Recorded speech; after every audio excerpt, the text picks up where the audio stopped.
Skills to survive the apocalypse. Hey everybody, this is Michael with Asymmetrical Preparedness. That's what we're talking about today. What skills should you have as a prepper? Maybe not the apocalypse, but SHTF, WRL, TOTWAKI, whatever, all those acronyms you want to put on it. Collapse, societal collapse, financial collapse, EMP, grid down, whatever the situation. So what kind of skills should you have? I'll tell you one number one, or not number one, but one of them is doing these things. Growing your own food, raising your own animals. Yes, providing your own inputs. Having your own sources of food that are self-reliant, independent of the system. Animal husbandry type stuff. Growing stuff, gardening. Yeah, those are vital ones. What else though? First aid? Yeah, definitely. TCCC? Yeah, which is trauma care. It's tactical combat casualty care. Learning how to use all those medical things you have in your preps? Very good idea, right? Medical will be a vital skill to have if it's a long-term event. What else will be though? I've been talking recently, going out here and identifying wild edibles, wild medicinals, so that you know how to deal with things, sicknesses, colds, minor things, not broken bones, gunshot wounds, anything like that, but with herbs, with natural medicines, very important. What about stitching, sewing, suturing? Yeah, definitely. What about canning? Canning is a big one, because you got to be able to can this stuff.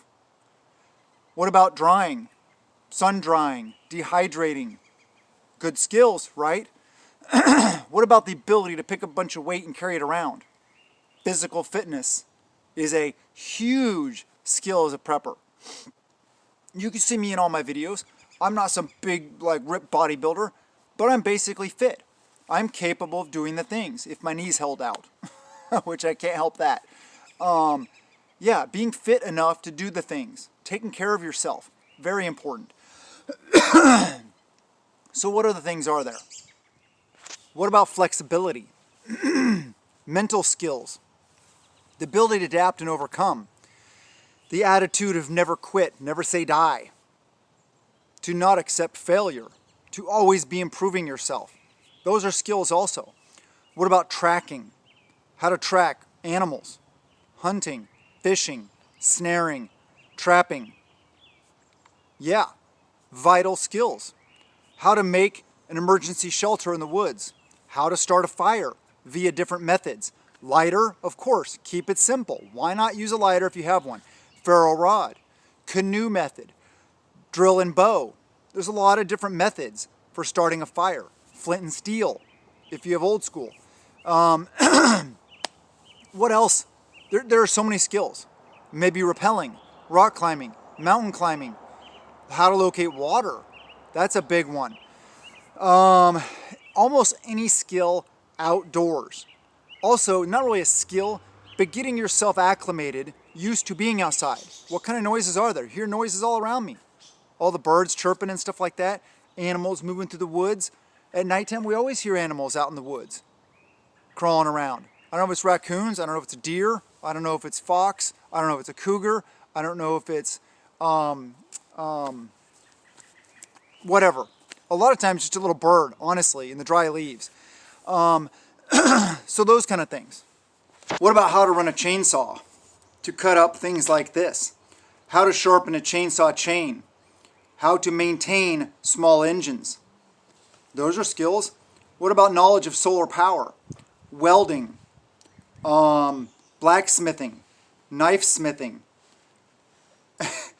Really, the list is endless of the skills that you can have. What I encourage you guys to do is maybe write down a list of skills. Maybe list all the skills you could possibly think of that would be prep related and advantageous in a collapse type situation. Grid down, whatever it may be. And then go through and think about realistically, okay, where are your interests lay? Wherever your interests lay, try to learn those skills, as well as what skills apply to the area where you live. Like finding water for me, real easy. I just walk over to the lake, or the river, or the stream, or wait for it to rain every 5 seconds, since I'm in Western Washington. But if you're in, the desert, if you're in Arizona, New Mexico, Texas, it may be more difficult to find water. What about the plants in those areas? Also, same kind of thing. What skill sets would enable you in your area to survive more efficiently? What about knowledge of beekeeping? That's good anywhere. Setting up apothecary, herbalism, herbal medicine. Yeah, definitely. Knowing what flowers have what medicinal properties. Definitely. What about how to skin and gut and prepare game for eating? What about turning that game into jerky? What about salting meat? What about canning meat? There's a lot of different things to think about, right? Yeah. There are a lot of skills related to preparedness. Have you ever taken an emergency driving course or an offensive driving course? If you're ever in a convoy situation, that may be advantageous.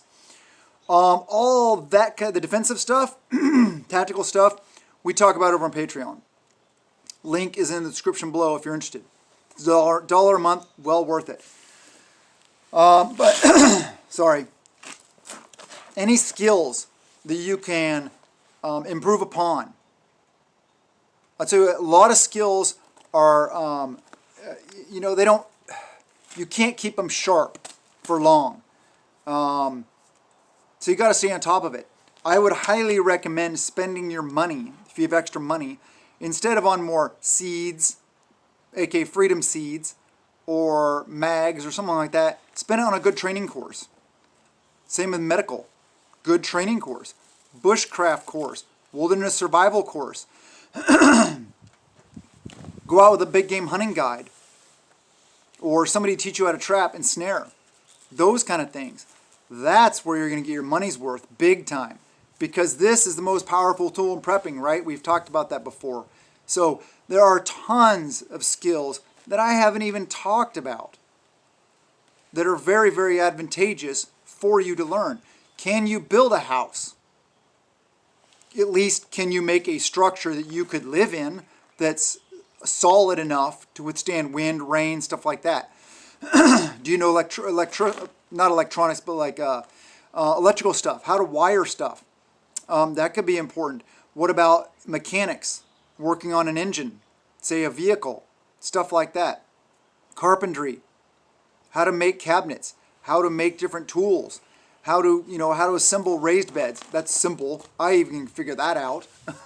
How to, pour concrete, how to do anything, really. I mean, it comes down to it. Almost any skill could be twisted some way into a preparedness-related skill. But I encourage you guys to get out there, get the best training you can. Because that's invaluable. Train with your MAG, your mutual assistance group. Cross-train. Teach each other the skills that you are good at. So that everybody has more of a basic knowledge, at least, so you're not the single point failure. If you're like an EMT and you're the only person that knows anything about medical in your group, don't be the single point failure. Train others. The best leaders train all their people to be leaders, making themselves irrelevant, basically. That is a good leader, because that leader is training their people and teaching them how to be leaders. Same with knowledge. You don't want to be the person holding the knowledge and think that that gives you some kind of power. No, it doesn't. That sets you up for failure. That sets you up to, not live very long. Put it that way. So train others. Get the best training you can. Learn things all the time. There are tons of YouTube channels on here that have nothing to do with preparedness. Gardening channels, hunting channels, people that'll teach you how to brain hide a tan. Or brain tan a hide. I'm sorry. Woof. Yeah. There's sites that'll teach you how to celestial navigate and how to navigate by the stars. I mean, boating. There's just so many different things that you can learn on YouTube, books, audio books, digital books, paper books, all these kind of things. All the forgotten skills of our forefathers, things that people used to know that will become very important someday. So think about that, increase your knowledge, better yourselves, and work on this, the most powerful tool in prepping. But remember, get right with him also. That's very important. Anyway, I hope you guys like the channel. Please subscribe. Please hit the like button, comment below, do the things, share the videos, and have a wonderful day. I love you guys, and blessings to you and yours.